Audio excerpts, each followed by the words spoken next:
बिस्मिल्लाहिर्रहमानिर्रहीम। अज़ीज़ तलबा, subject biology के हवाले से इस वक्त आपको लेक्चर नंबर 5 जो है वो ऑनलाइन मिल रहा है। ये जो लेक्चर नंबर 5 है ये भी सब ब्रांचेस के बारे में है। इसमें भी हमने चंद एक सब ब्रांचेस जो लेक्चर नंबर 4 में हमने डिलीवर की थी उससे हट के कुछ मज़ीद सब ब्रांचेस का जिक्र करेंगे। और उन्हीं सब ब्रांचेस में नंबर 1 लेक्चर नंबर 5 सब ब्रांचेस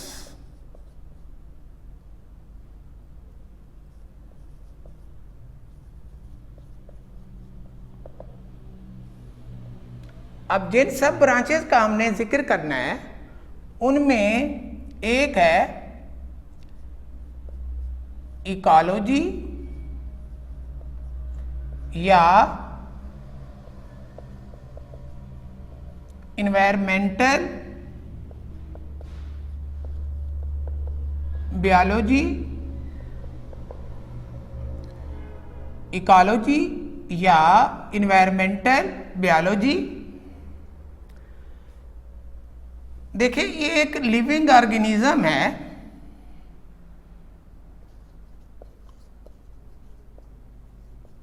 और ये उसका सराउंडिंग है जिसे हम इन्वायरमेंट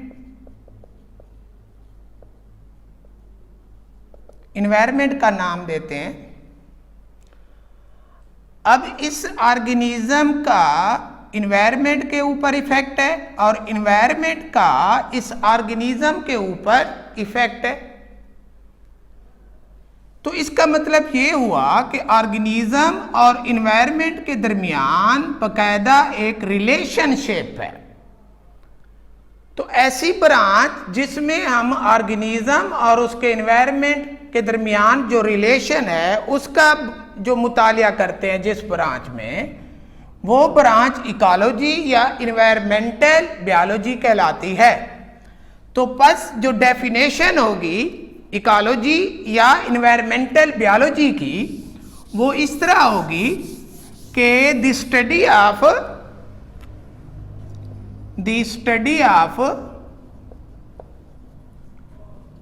रिलेशनशिप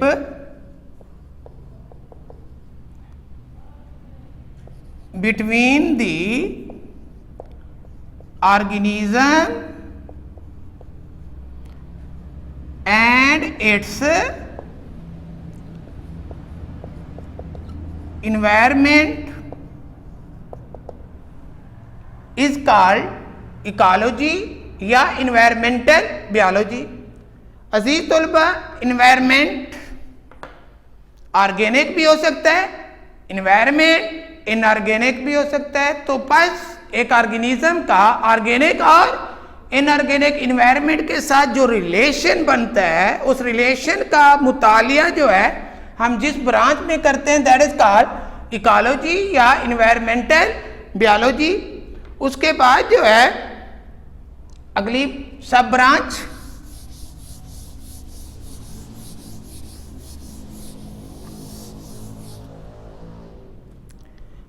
एम्ब्रियोलॉजी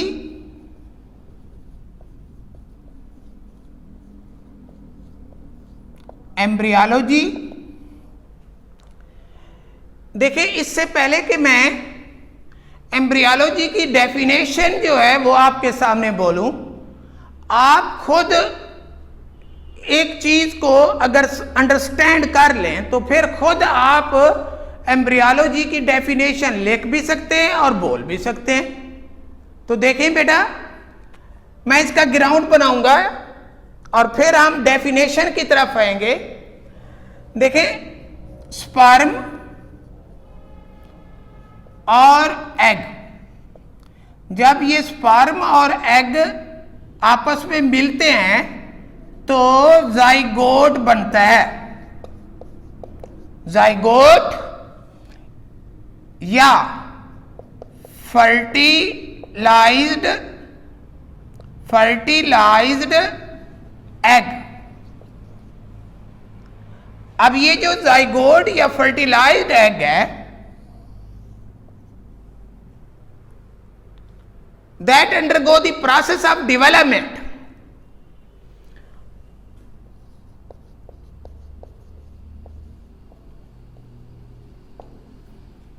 और डेवलपमेंट की मुख्तलिफ स्टेजेस में से जाइगोट गुजरता है। पहली stage cleavage, मरूला, blastula, gastrula, and उसके बाद ऑर्गेनोजेनेसिस, फिर ऑर्गन मिलकर सिस्टम बनाते हैं और सिस्टम मिलकर एक मुकम्मल इंडिविजुअल जाकर बनता है। तो बस फर्टिलाइज एग या जाइगोट जब डेवलपमेंटल स्टेजेस में से गुजरता है तो आखिरकार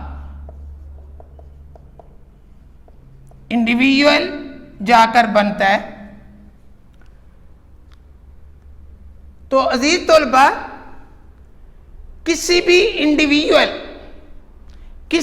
इंडिविजुअल की डेवलपमेंट का स्टार्ट जो है वो हमेशा कहां से होता है? जाइगोट या फर्टिलाइज्ड एग। तो हम कह सकते हैं कि जाइगोट या fertilised egg is the first developmental cell, जहां से किसी भी इंडिविजुअल की डेवलपमेंट का आगाज होता है। अब आप डेफिनेशन की तरफ अगर आए तो बआसानी आप डेफिनेशन को अंडरस्टैंड भी कर सकते हैं और राइट डाउन भी कर सकते हैं। देखें किस तरह। The study of development, the study of development of an individual, the study of development of an individual from fertilized egg or zygote is called embryology। तो मेरे बेटे, मेरे अजीज तलबा, अगर हम किसी भी डेफिनेशन का ग्राउंड बना लें और उसका थीम जो है वो जहन में ले आए तो डेफिनेशन को बआसानी आप याद भी कर सकते हैं और राइट डाउन भी कर सकते हैं। तो बस अब मैं डेफिनेशन बोलूंगा या लिखूंगा किसकी? एम्ब्रियोलॉजी की। The study of development of an individual from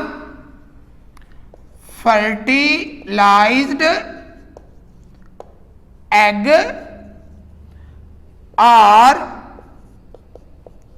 zygote is called embryology। उम्मीद है अजीज तलबा एम्ब्रियोलॉजी की डेफिनेशन जो है आप इस तरीके से याद करेंगे और इस तरह आप ये डेफिनेशन याद करने के बाद लिखेंगे। उसके बाद जो है, जो अगली सब ब्रांच है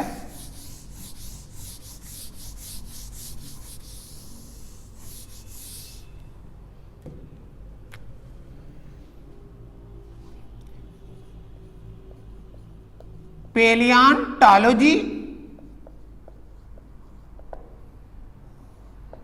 पैलियोंटोलॉजी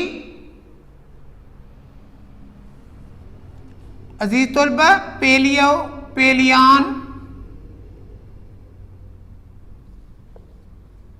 पैलियन का मतलब हम फॉसिल्स लेते हैं।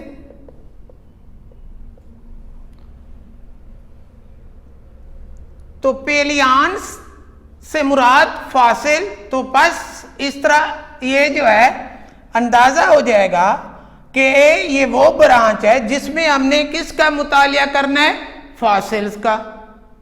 तो बस जो डेफिनेशन होगी पैलियोंटोलॉजी की, the study of fossils and their relationship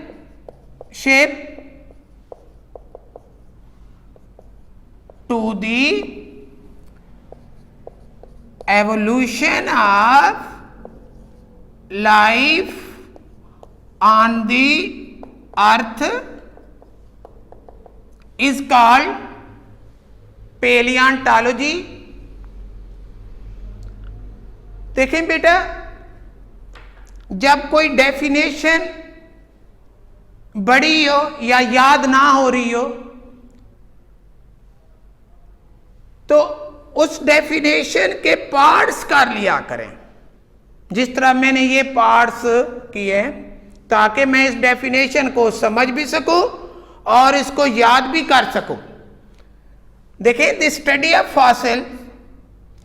fossils का मुतालिया एंड देयर रिलेशनशिप, और उन फॉसिल्स का ताल्लुक टू दी किसके साथ, एवोल्यूशन ऑफ लाइफ, किसके ऊपर, ऑन दी अर्थ।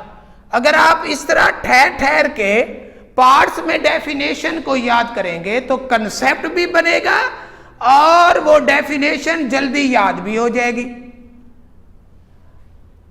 अब ये फॉसिल से क्या मुराद है?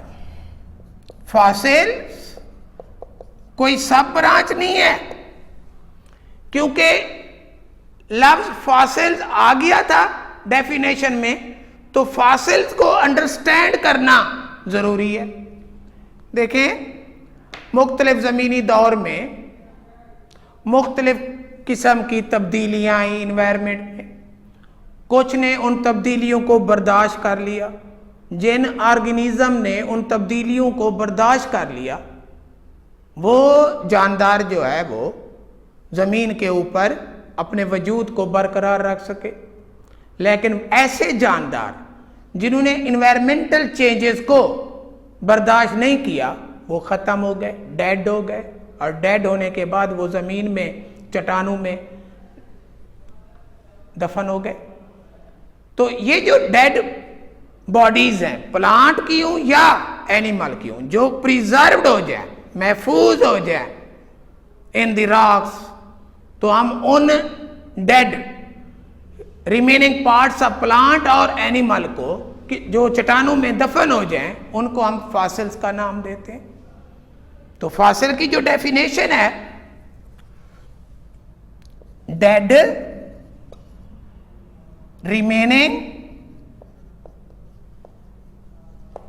Parts of plants and animals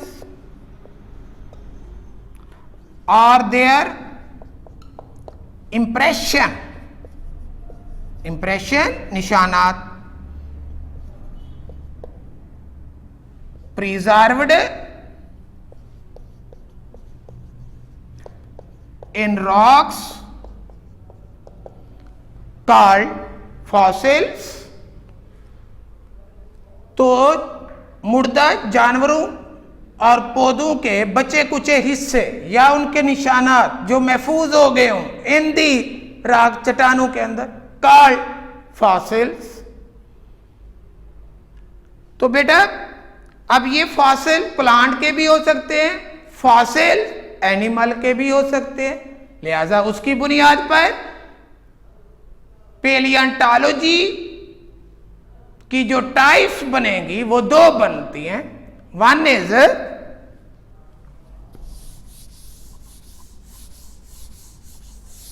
paleo botany,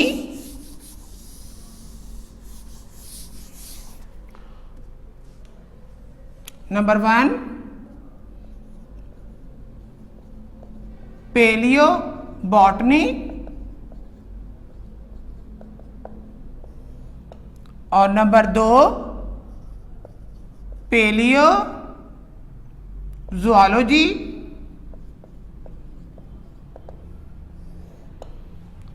ये जो पेलियो बॉटनी है, इसमें हम स्टडी करते हैं फॉसिल्स ऑफ प्लांट्स, बॉटनी के हवाले से प्लांट्स। और पेलियो, पेलियान मैंने अभी बोला था बेटा, पेलियो पेलियान से मुराद फॉसिल्स। तो the study of fossils of plants called palaeo botany, और study of fossils of animals is called palaeozoology. उसके बाद जो है अगली सब ब्रांच जिसका हम जिक्र कर रहे हैं वो है ज़ूओजियोग्राफी।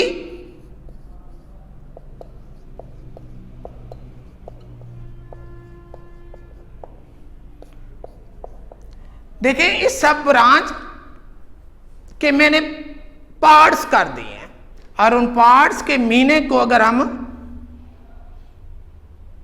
लिखे लें और मीनिंग को फिर कंबाइन करें तो डेफिनेशन सामने आ जाएगी। जू से मुराद हम यानी ऐसी जगह जहां एनिमल को जो है रखा जाता है।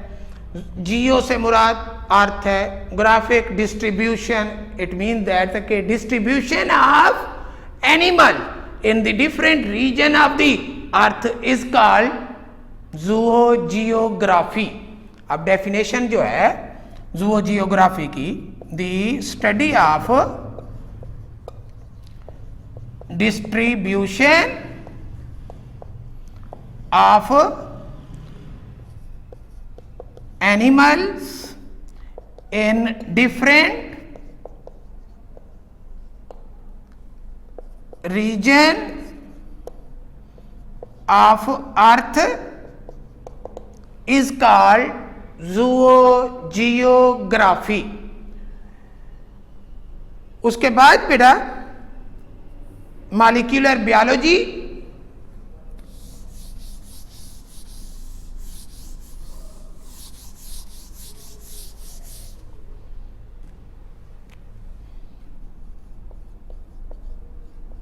मॉलिक्यूलर बायोलॉजी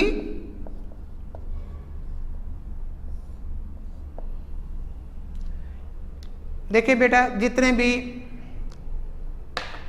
ऑर्गेनिजम्स हैं उन ऑर्गेनिज्म के जितने भी सेल्स हैं और सेल के अंदर जितने भी सब सेलर स्ट्रक्चर यानी ऑर्गेनेलीज हैं वो मुख्तलिफ किस्म के ऑर्गेनिक और इनऑर्गेनिक मॉलिक्यूल पर मुश्तमिल है, उनके बने हुए होते हैं।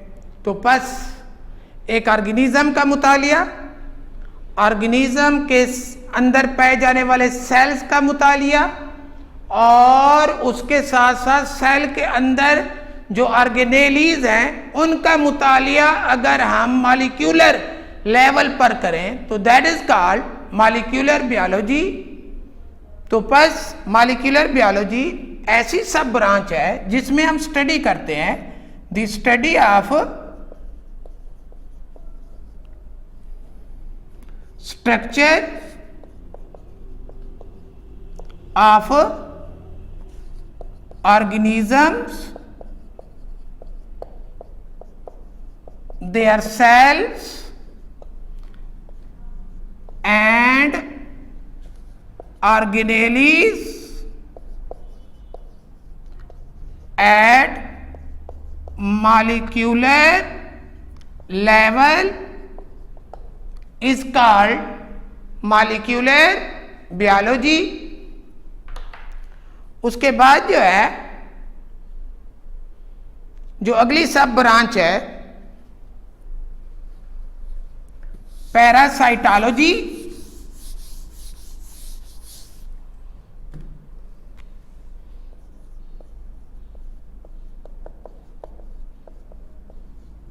पैरासाइटोलॉजी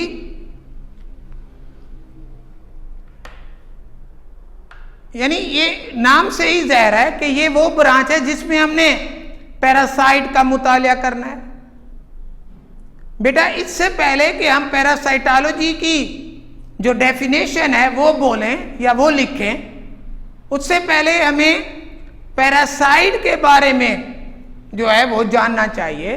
पैरासाइट से मुराद वो ऑर्गेनिज्म जो दूसरे लिविंग ऑर्गेनिज्म पर इन्हिसार करे उसको हम पैरासाइट का नाम देते हैं। पैरासाइट की जो मजीद डिस्कशन है वो तो आगे चलकर हम यानी आपके सामने लाएंगे। इस वक्त क्योंकि ब्रांचेस पढ़ रहे हैं, तो लिहाजा ब्रांचेस के हवाले से मैं अब पैरासाइट को डिस्कस कर रहा हूं। तो parasitology, the study of parasite, parasite का मुतालिया, the study of parasites, parasites का मुतालिया। अमूमन स्टूडेंट्स इस तरह यहां तक डेफिनेशन लिख लेते हैं, the study of parasite is called parasitology. Definition complete नहीं है ये भाई। पैरासाइट का जो मुतालिया है, किस हवाले से हम उसका मुतालिया करते हैं, जब तक वो नहीं लिखेंगे उस वक्त तक डेफिनेशन जो है वो कंप्लीट नहीं समझी जाएगी। तो बस the study of parasites with respect to के लिहाज से, the study of parasite with respect to life histories, कि उस पैरासाइट की लाइफ हिस्ट्री कैसी है, यानी दौरे हयात, लाइफ साइकिल उसका किस तरह का है, किस तरह वो अपना लाइफ साइकिल मुकम्मल करता है। इसके अलावा मोड ऑफ ट्रांसमिशन, किस तरह वो पैरासाइट एक से दूसरे होस्ट में मुंतकिल होता है, mode of transmission. And number 3, host parasite relationship, के पैरासाइट और उसका जो होस्ट है उनके दरमियान जो रिलेशनशिप है वो किस तरह का है। आया वो पैरासाइट होस्ट के ऊपर रहता है या होस्ट के अंदर रहता है, यानी एक्टोपैरासाइट है या एंडोपैरासाइट है, किस तरह का रिलेशनशिप है उसका होस्ट के साथ। तो इन एस्पेक्ट से जब हम पैरासाइट का मुतालिया करते हैं जिस ब्रांच में, दैट इज कॉल्ड पैरासाइटोलॉजी। तो अजीज तलबा एक दफा दोबारा सुन लें, the study of parasite, parasite का मुतालिया विद रिस्पेक्ट टू, के लिहाज से, किसके लिहाज से, कि उसकी लाइफ हिस्ट्री किस तरह की है, mode of transmission and host parasite relationship किस तरह का है। तो इस को हम किसका नाम देते हैं, पैरासाइटोलॉजी। उसके बाद जो है, जो नेक्स्ट ब्रांच है, सब ब्रांच, वो है micro biology.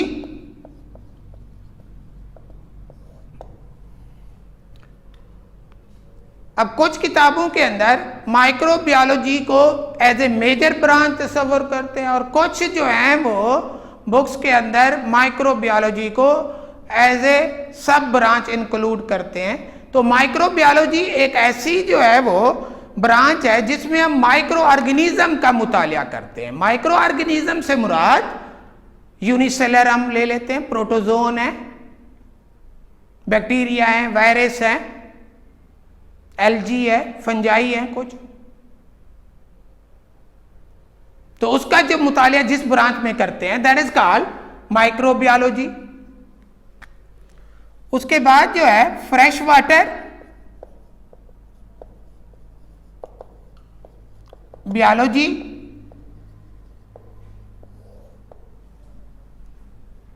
Fresh water biology ऐसी ब्रांच है जिसमें हम उन लिविंग ऑर्गेनिज्म का मुतालिया करते हैं जो फ्रेश वाटर बॉडीज में पाई जाती है। फ्रेश वाटर बॉडीज से मुराद हम रिवर ले सकते हैं, लेक्स है, तो उनके अंदर जो लिविंग ऑर्गेनिज्म पाए जाते हैं उनका मुतालिया जिस ब्रांच में करते हैं that is called fresh water biology. तो जो डेफिनेशन है वो इस तरह है, the study of living organisms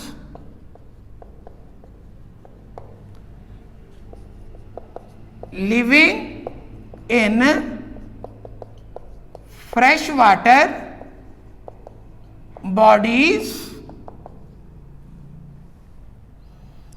फिर एक तो उन लिविंग ऑर्गेनिज्म का जो फ्रेश वाटर बॉडीज में पाए जाते हैं उनका मुतालिया इस ब्रांच में किया जाता है। इसके अलावा physical and chemical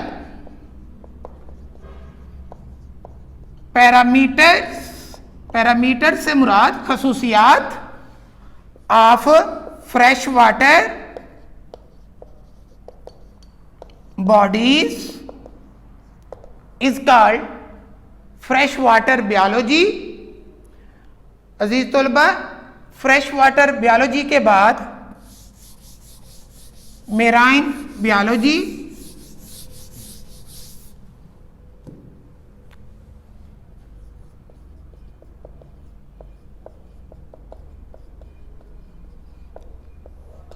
the study of life in sea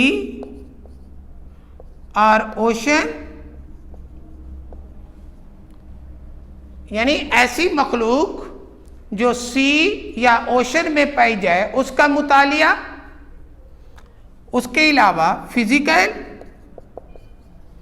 and chemical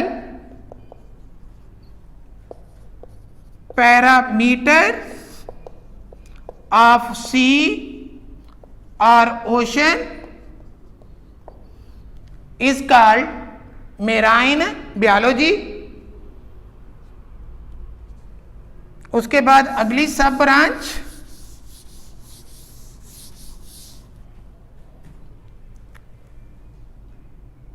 human biology.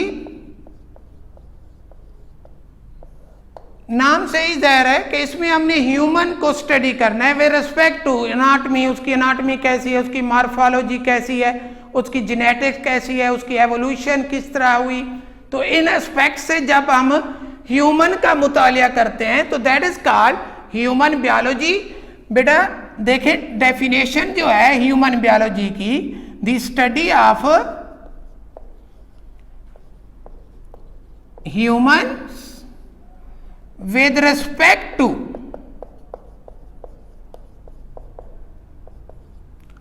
उसकी मॉर्फोलॉजी, उसकी जो है अनाटमी,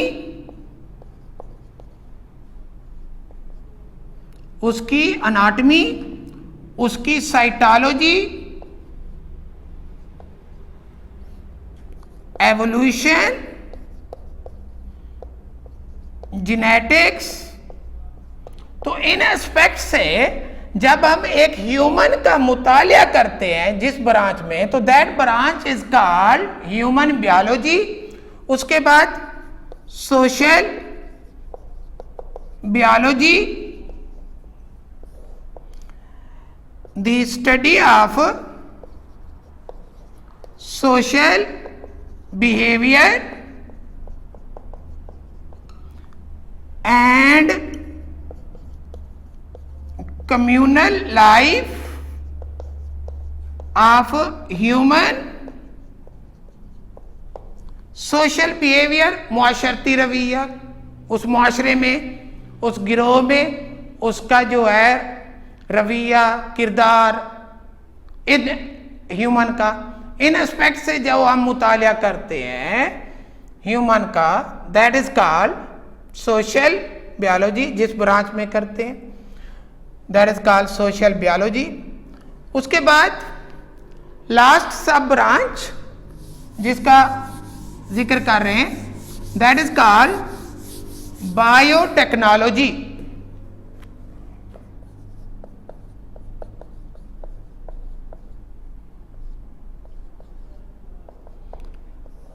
देखें अजीज तलबा, वर्ल्ड में इस वक्त दो ही टेक्नोलॉजी बड़ी तेजी के साथ प्रोग्रेस कर रही है। One is IT information technology and number two is a biotechnology. Biotechnology advance branch है बायोलॉजी की। इसमें हम एक लिविंग ऑर्गेनिज्म का इस्तेमाल करते हैं।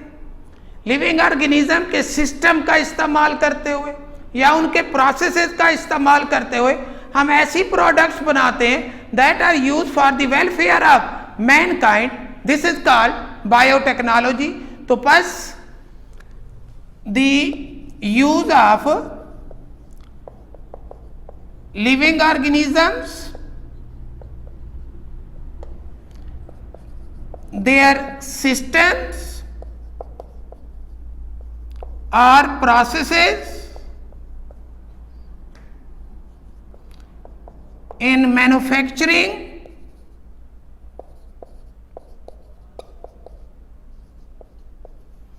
the various products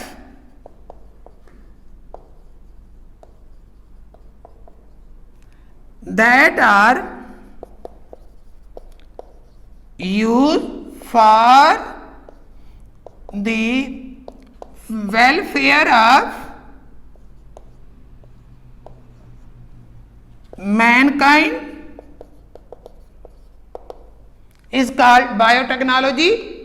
यानी हम एक लिविंग ऑर्गेनिज्म का इस्तेमाल करते हैं, उसके सिस्टम का, उसके प्रोसेस का इस्तेमाल करते हुए कुछ मुख्तलिफ किस्म की प्रोडक्ट्स बनाते हैं दैट आर यूज, और फिर उन प्रोडक्ट को इस्तेमाल करते हैं for the welfare of Mankind. तो ऐसी ब्रांच जो है बायोटेक्नोलॉजी कहलाती है। मिसाल के तौर पर इंसुलिन प्रोड्यूसिंग जीन ले लें और उस इंसुलिन प्रोड्यूसिंग जीन को वेक्टर के ऊपर छोड़ें और वेक्टर को के जरिए उस जीन, इंसुलिन प्रोड्यूसिंग जीन को बैक्टीरिया के अंदर दाखिल करें। तो जहां वो जो ही दाखिल करेंगे वहां वो जीन एक्टिवेट होगा और उस बैक्टीरिया के अंदर इंसुलिन पैदा होने लगेगी। उस इंसुलिन को हम ले सकते हैं और फिर उस इंसुलिन को इस्तेमाल करते हुए हम डायबिटिक पेशेंट जो शुगर के मरीज हैं उनके अंदर जो शुगर लेवल है उसको कंट्रोल कर सकते हैं। तो बेटा ये सब आज हमने सब ब्रांचेस को मुकम्मल किया, बायोलॉजी की मेजर ब्रांचेस और उसके साथ साथ जो बाकी रहती थी सब ब्रांचेस उनका जिक्र किया है। तो ये लेक्चर नंबर 5 था। इंशाअल्लाह आपको ये लेक्चर जो है जो ही आप इसको तैयार करेंगे आपको उम्मीद है कि कोई भी डिफ़िकल्टी नहीं होगी। अगर फिर भी आपको कोई डिफ़िकल्टी महसूस हो तो आप मेरे जो है सेल पे रब्ता कर सकते हैं। सेल नंबर पे मेरा जो सेल नंबर है वो 032167888631। तो उम्मीद है बेटा इंशाअल्लाह नेक्स्ट लेक्चर पर हम मज़ीद जो है वो बायो के अगले सवाल को डिस्कस करेंगे। Thank you.